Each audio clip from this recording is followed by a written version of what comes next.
secretaria, aparcando en doble fila, con la autoridad comprada, presumiendo de su casa, que se jodan los zorrillas. Vivo en un barrio de canalla, donde van con secretaria, aparcando en doble fila, con la autoridad comprada, presumiendo de su casa, que se jodan los zorrillas. Bueno, chicos, antes de marcharme, quiero presentaros este pedazo de músicos que me sigan allá donde voy, como si fueran mi misma familia, debe ser porque los conozco. A la derecha, el hombre del ritmo, el impasible y a la vez constante, Don Oleiro.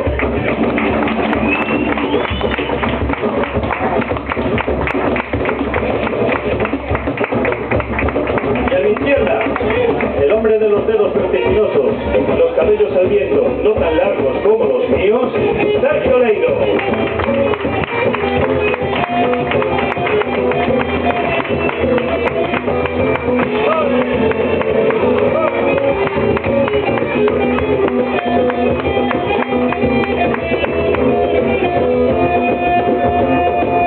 Y este, que les ha cantado, y espero que entretenido, Tari Suárez. ¡No, vamos!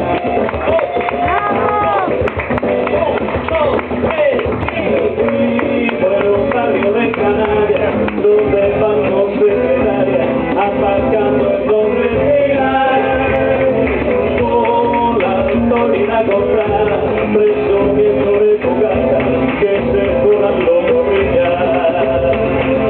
Vivo en un barrio de Canarias, donde van con secretaria, aparcando en doble fila, con la autoridad comprada, presumiendo de tu casa, que se joda, que se joda, que se joda los zorrillas.